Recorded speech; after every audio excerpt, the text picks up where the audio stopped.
في اليوم 14 من المئوية الألماسية، عنقاؤنا تخرج من الرماد. بدلا من أن نسأل من سيخلصنا، علينا أن نسأل ماذا يمكن أن نخلق من هذا الرماد. السماء لا ترسل الآن أنبياء، بل توقظ الإنسان ليصبح هو الرسول، ليس بالكلمة إنما بالفعل الذي يغير. بعد حرب دموية دمرت قرية بأكملها، جاء الناس إلى الحكيم يائسين وقالوا: لم يبق شيء، لا بيوت ولا ماء ولا حياة. جلس بينهم صامتا ثم قال: إذن بدأنا. تعجبوا، فسأل أحدهم: بدأنا ماذا؟ قال: لقد بدأنا البناء حين انتهى كل شيء.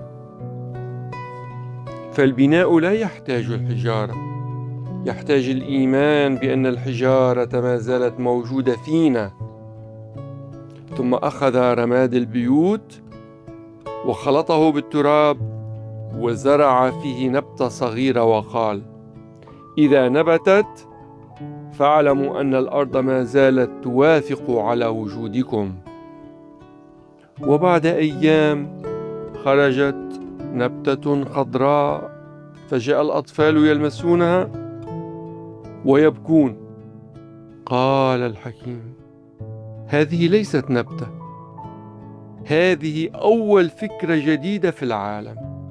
الناس ينتظرون القائد، لكن الله الآن ينتظر الإنسان الخالق، ذاك الذي لا يهرب من الخراب بل يدخل إليه ليحوله إلى بيت حقيقي.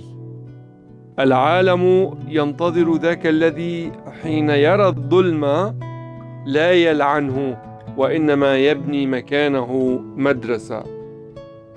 ذاك الذي يفهم أن العدالة ليست محكمة وانتقام، إنما توازن روحي بين ما نأخذ وما نعطي.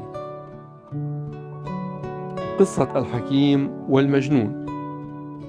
جاءه رجل اتهمه الناس بالجنون، فقال للحكيم: كلهم يكرهونني لأنني أرى ما لا يرون. فقال له الحكيم: إذا رأيت أكثر منهم فاحمل مسؤولية رؤيتك لا وجعها. ثم أعطاه مرآة وقال: انظر فيها كل صباح، ولا تسأل نفسك من أنا، بل اسأل ماذا سأخلق اليوم من نفسي. بعد سنين صار ذلك المجنون معلما للأطفال، وكان يقول لهم: أنا الذي كان الناس يخافونه، لكن الحكيم جعلني أرى أن الجنون هو بداية الخلق. قاعدة العشق 14: لا تنتظر أن تفهم الحياة كي تبدأها، بل ابدأها لتفهمها. الله لا يريد منا أن نتأمل أكثر، إنما يريدنا أن نبدع أكثر. كلمة للقلب. يا أبناء النور، لقد انتهى زمن الدفاع، الآن وقت الخلق. الوعي ليس أن تعرف، بل أن تبني. الرحمة ليست دموعا، بل قرارات.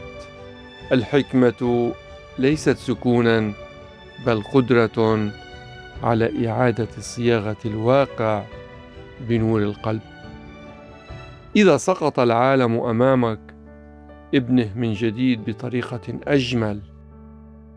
فمن لا يبدع يموت وإن عاش، ومن يخلق الحب وسط الرماد يصبح صورة الله على الأرض.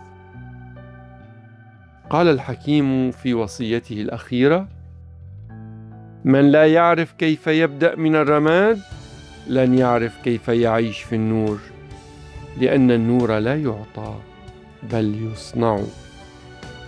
وفي ذلك اليوم ولدت قرية جديدة، ونبتت آلاف الأفكار من قلب الخراب، وأدركت أن الله حين يخلق العالم من جديد يفعل ذلك بأيدينا نحن.